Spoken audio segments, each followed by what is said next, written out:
Who do you let sit around your dinner table? We're coming up on Thanksgiving, and I guess my leadoff question is, who sits around your table at Thanksgiving? Do you have a crazy uncle? Do you have a kid's table where they sit? I remember when I was a little kid, I wanted to desperately move up to the big people table. Well, keep that in mind. I'm going to come back to that at the end. But I want to talk really briefly about two passages that you probably don't hear many sermons about. And that's Matthew chapter 1 and Luke chapter 3. And if you look in them, I'm not going to tell you the specific verses right now, but if you look in them, just read the lineage. The lineage of Matthew chapter 1 is pretty long.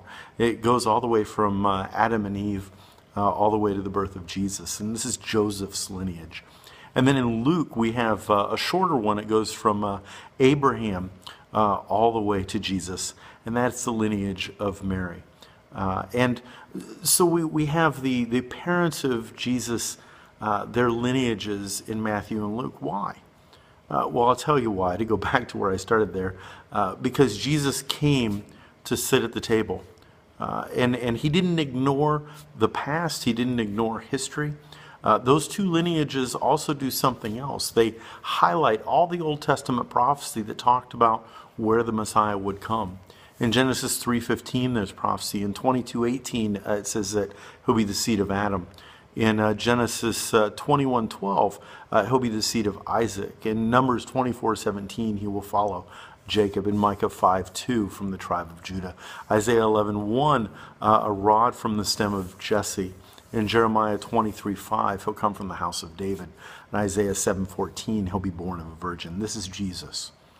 And these lineages in Scripture that we may pass over sometimes were very important to the Jews because they could have gone to the temple and traced to see, in fact, that the Messiah had come and he had come through the approved lineage that had been prophesied about. That he should have been welcome at the table with the priests, that he should have been listened to because he was the anointed king. Well, as we go into Thanksgiving, we give thanks for all those in our family, for all God has done for us. But the greatest thing we have to give thanks for is that Jesus Christ came for us.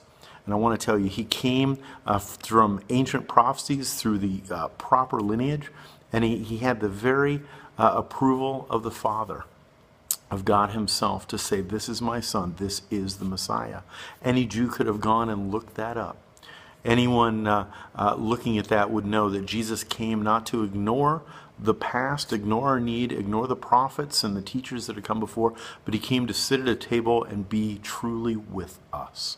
So the next time you look at those lineages, don't just skirt over them.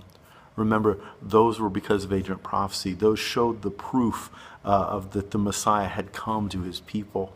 And they tell us that Jesus sits at the table with man. He loves us, our God came for us, and he died for us. Sit at the table with him, invite him to your table, and have a happy Thanksgiving.